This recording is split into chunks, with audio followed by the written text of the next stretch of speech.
بسم الله الرحمن الرحيم. نحن نقص عليك أحسن القصص بما أوحينا إليك هذا القرآن وإن كنت من قبله لمن الغافلين. صدق الہ العالمین. پارہ 12 سورہ یوسف 12واں سورہ اور آیت نمبر 3. مترجم ہیں پروفیسر علامہ ڈاکٹر طاہر القادری صاحب.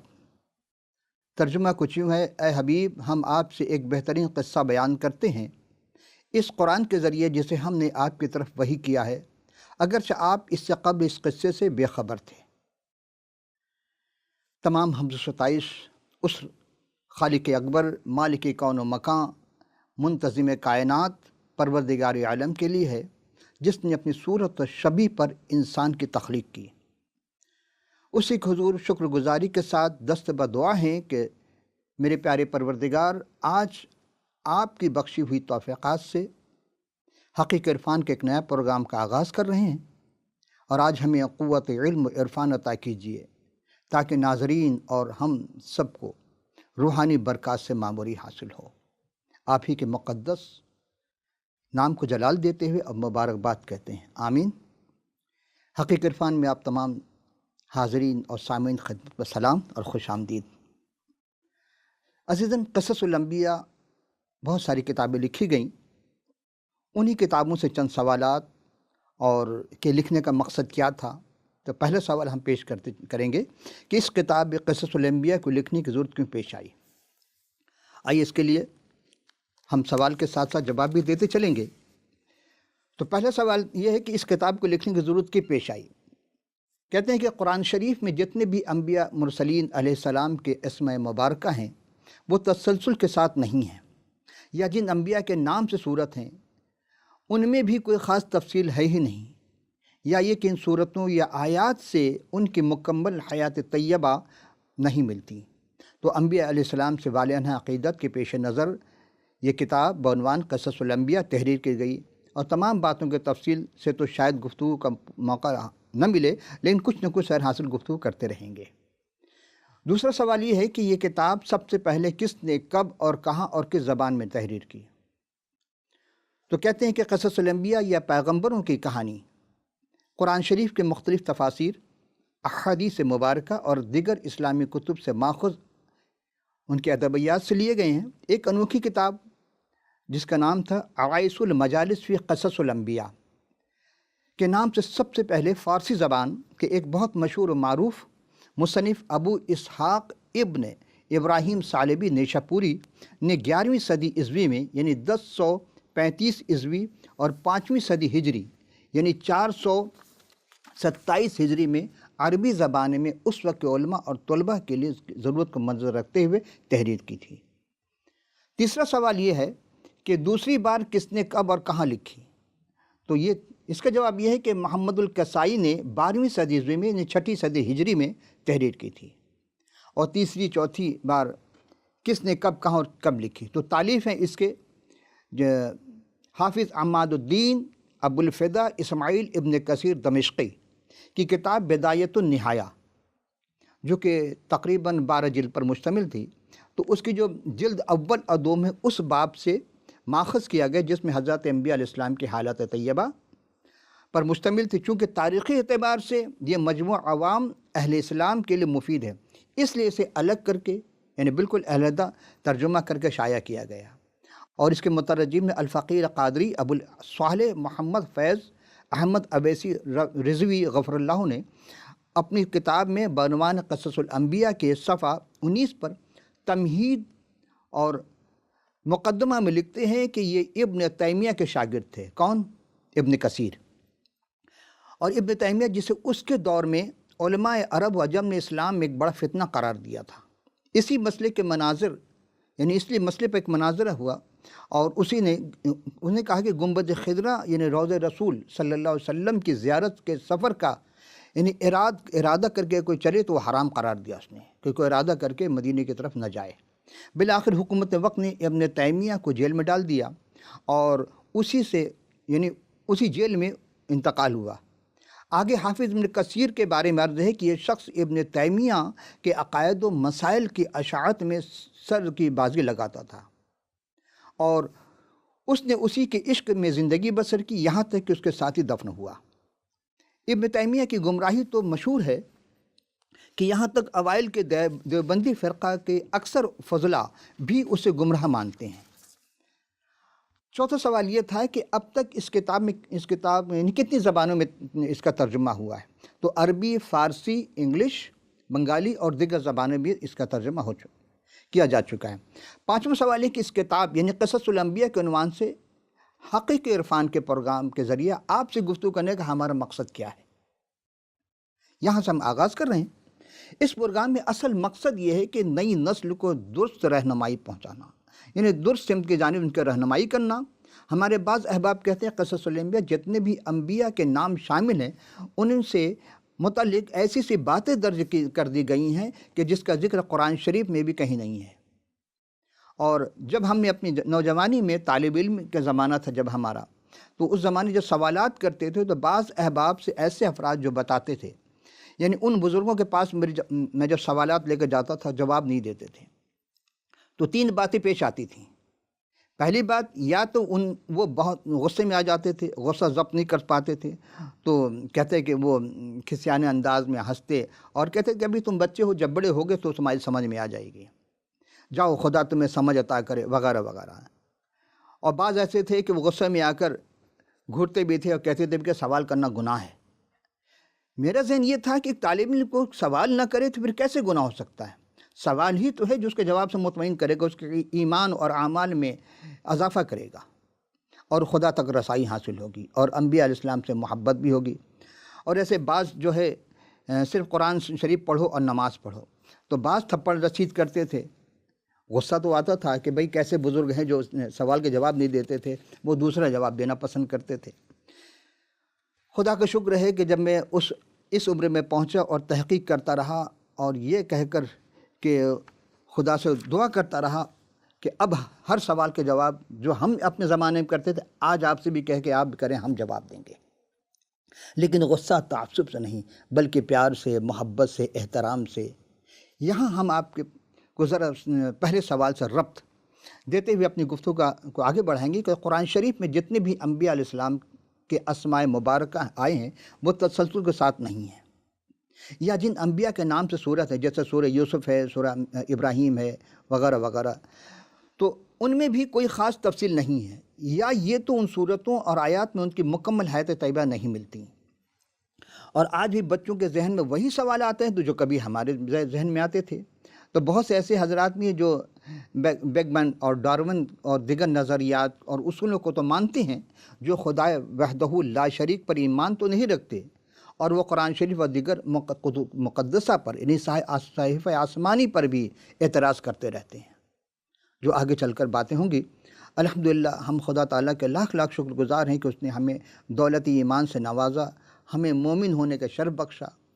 تو ان سائنسی اور مادہ پرست اذہان ہی کے سوالات اعتراض کے پیش نظر اب قصص الانبیاء کے عنوان سے جو بھی گفتگو ہوگی وہ کلام مقدس کی روشنی میں ہم کریں گے۔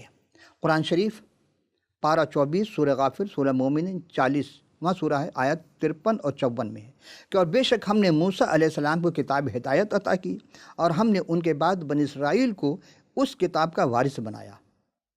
اور 54 آیت میں جو ہدایت ہے اور عقل والوں کے لیے نصیحت ہے۔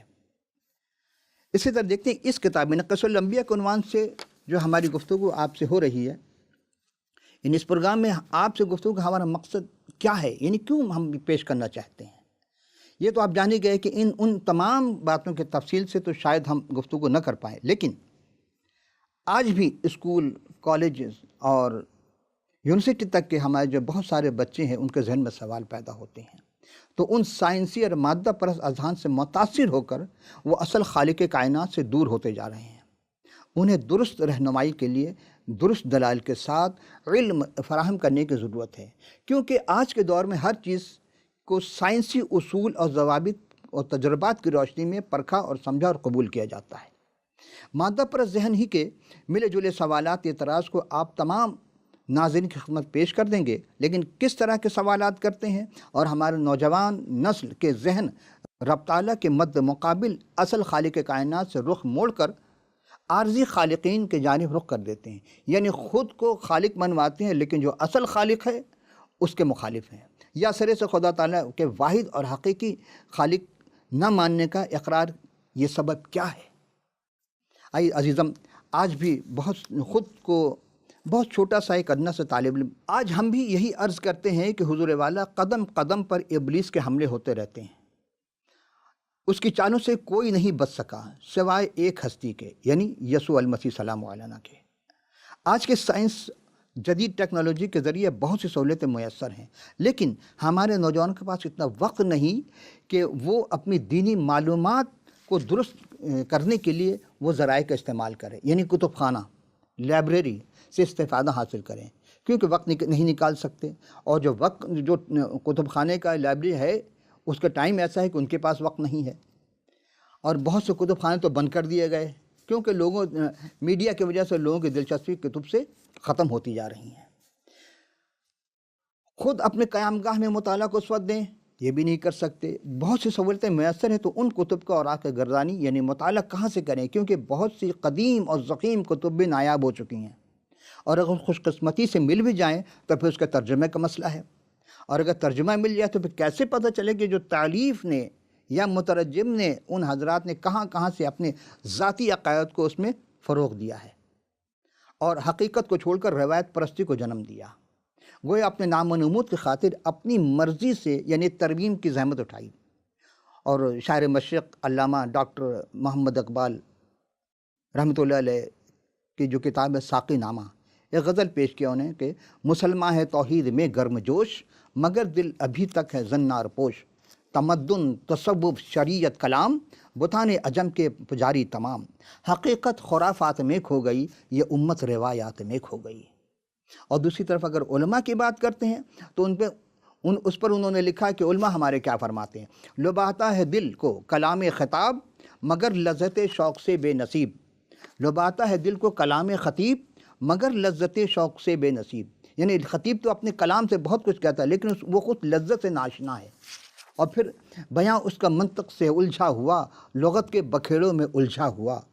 اور یہی اگر پیروں اور مرشدوں کا حال دیکھیں گے تو وہ صوفی کے تھا خدمت حق میں مرد، محبت میں یکتا حمیت میں فرد، عجم کے خیالات میں کھو گیا، یہ سالک مقامات میں کھو گیا، بجھی عشق کی آگ اندھیر ہے، اور مسلمان ہی راگ کا ڈھیر ہے۔ کتنی سخت جملہ انہوں نے استعمال کیا، کیونکہ ہر شخص کو چاہیے کہ تحقیق کرے اور اپنے ایمان کو مضبوط کرے۔ تو ہم اسی لیے حقیقی عرفان میں تحقیق کے ساتھ وہ باتیں جو آج تک آپ نے نہیں سنی، نہ کسی کتب میں پڑھا، ہم وہ کتاب مقدس کی روشنی میں پیش کریں گے۔ تو آپ سے یہی گزارش ہے کہ آپ کا تعلق کسی بھی علاقے سے ہو، کسی بھی زبان سے ہو، قوم و ملت سے ہو، دین و مذہب و فقہ و مسلک سے ہو، کیوں نہ ہو، ہمیشہ ایک طالب علم کی یہ طالب جو کی حیثیت سے دعا کرتے رہیے اور اس حق تک پہنچنے کا جستجو کیجیے، تو دیکھیے کہ سب کچھ مل جاتا ہے، لیکن اس وقت تک نہیں جب تک کہ آپ تعصب کی چادر کو یا تعصب کے اینک کو نہ اتار پھینکیں۔ جب تک ہم یہ چیز رکھیں گے تعصب کی اینک، تو ہمیں حقیقت نہیں نظر آئے گی۔ اور جس طرح اگر آپ سائنس یا ٹیکنالوجی حاصل کرنا چاہتے ہیں تو آپ کو اسی مطلوبہ سبجیکٹ علوم حاصل کرنے ہوں گے، اور وہ جو فارمولہ کے بغیر آپ نہیں چل سکیں گے۔ تو آپ کی کامیابی ہوگا، اگر آپ اپنی مرضی داخل کریں گے تو پھر کامیابی نہیں بلکہ ناکامی حاصل ہوگی۔ تو بہتر یہی ہے کہ امتحانی پرچہ پر جو سوال دیا جاتا ہے، طلباء اگر سوال سے انحراف کر جائے اور اپنے طرف سے اگر وہ جواب لکھ دے جو کہ سوال دیگر جواب دیگر، تو پھر ناکامی ہوگی۔ مثلا بہروپیت ایک لفظ ہے، سائنس میں استعمال ہوتا ہے، فزکس میں، اور ویسے بہروپیت کے معنی کچھ اور ہیں، اگر وہ اس کو اٹھا کے لکھ دے تو اس سے فائدہ نہیں ہوگا کچھ۔ اسی طرح یہ تو دنیاوی معاملات ہیں، دنیاوی علوم ہیں، لیکن حقیقت میں ہمیں جہاں زندگی آخرت گزارنی ہے، ابدالآباد زندگی میں رہنا ہے، کہ ہمارے آنے کا مقصد کیا ہے، اس خلاق عالم ہم سے کیا چاہتے ہیں، وہ ایمان ہمارے پاس کہاں ہے، اس کے لیے تحقیق نہ کریں بالکل ضروری ہے۔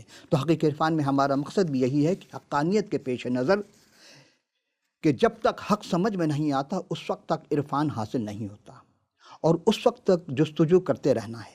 ممکن ہے ہمارے بہت سے برادران و خواہران اتفاق نہ کریں، کیونکہ جو کچھ بتایا یا سمجھایا یا رٹایا گیا ہے وہی آپ کے اور ہمارے ذہن میں محفوظ ہیں۔ اب جو کچھ ہم آپ کی خدمت میں پیش کریں گے ان دونوں کا موازنہ کرتے جائیں۔ تو حق کو پیش کرنا ہمارا کام ہے، رد یا قبول کرنا آپ کا۔ آپ کو اختیار ہے کہ آپ اس کو کیسے قبول کرتے ہیں۔ نیت کا بڑا دخل ہوتا ہے۔ نیت پاک منزل آسان، آپ خود اندازہ لگائیں گے کہ کہاں کلام خدا میں کلام انسانی کی آمیزش کی گئی ہے۔ خلاصہ کیا ہے کہ اس کتاب کے لکھنے کی ضرورت کیوں پیش آئے گی؟ قرآن شریف میں جتنے بھی انبیاء اسلام میں مبارکہ کے نام آئے ہیں، آیات میں ہو یا سورت کے نام سے، تسلسل کے ساتھ نہیں ہیں، اور نہ ہی ان حالات و حیات طیبہ میں کوئی خاص، یعنی حضرت یوسف اسلام کے علاوہ اور کسی کی اتنی تفصیل نہیں ملتی۔ اور چونکہ ہمارا مقصد یہ ہے کہ سب سے پہلے جو کتاب، یعنی ہم اسی سوال کو دہرا کر اختتام کی طرف جا رہے ہیں کہ سب سے پہلے بزبان فارسی کی جو مشہور کتاب تھی اس کا نام ابو اسحاق احمد بن ابراہیم صالح بن نیشاپوری نے 1035 عیسوی یعنی 11ویں صدی عیسوی میں اور 5ویں صدی ہجری 427 ہجری میں انہوں نے تحریر کی تھی، عرائس المجالب فی قصص الانبیاء کے نام سے۔ اور پھر اس کے بعد ایک کے بعد دیگرے محمد القصائی نے لکھی 12ویں صدی ہجری میں اور عیسوی میں، 6ٹھی صدی ہجری میں، اور پھر تیسری چوتھی بار۔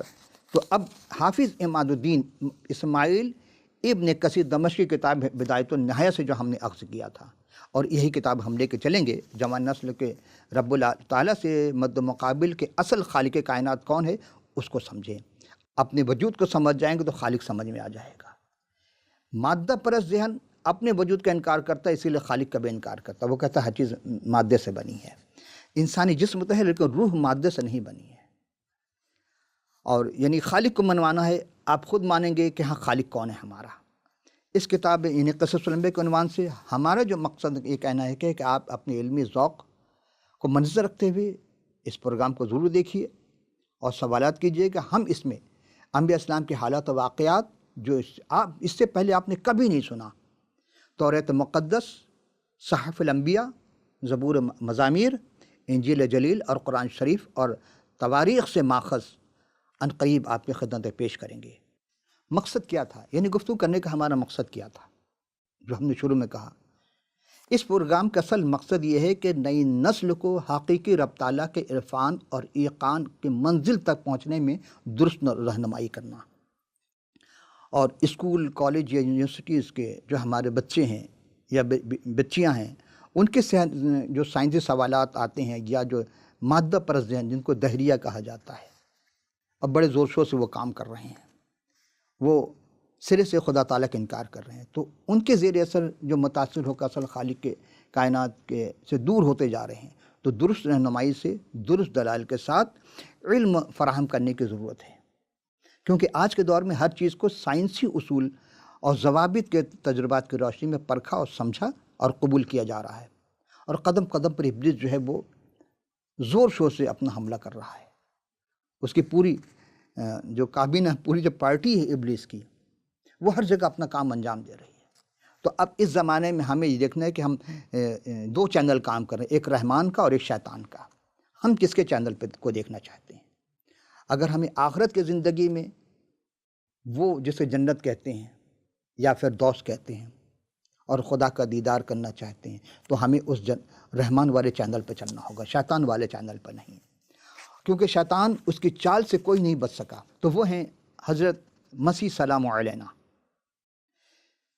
وہ ہستی جنہوں نے خالق کو، رب اکبر کو، اس خلاق عالم کو سے رابطہ کروایا۔ وہ ہستی کی دوبارہ آمد ہوگی۔ اب یہ ہمارا کام ہے کہ ہم اس ہستی کو پہچانیں، اور اس قصص الانبیاء کے ذریعہ ہم مختلف کتب خانے سے استفادہ کریں گے، کیونکہ بہت سے قدیم اور ضخیم جو کتابیں ہیں، اگر وہ ہاتھ لگ جائے تو اس کا ترجمہ کیسے ہو۔ ہم یہ بھی بتاتے چلیں گے قصص الانبیاء جو مختلف عقائد کے لوگوں نے ترجمہ کیے، کیا کیا چیز اس میں ڈالی ہے۔ ہم جیسے جیسے آگے چلیں گے آپ ضرور اس سے استفادہ کیجیے گا۔ امید ہے کہ آپ کو برکتیں ملیں گی اور آپ اپنی قیمتی رائے سے بھی آگاہ کیجیے گا۔ اب ہم اس طرف چلتے ہیں کہ آخر یہ جو ہم پروگرام کر رہے ہیں آپ کے علمی ذوق کو مد نظر رکھتے ہوئے، حقیقی عرفان میں یہ نیا پروگرام اور عہد انبیاء علیہ السلام کے حالات و واقعات جو اس سے پہلے آپ نے کبھی نہیں سنے ہوں گے، توریت مقدس، الصحف الانبیاء، زبور مزامیر، انجیل جلیل اور قرآن شریف سے ماخذ ہوں گے۔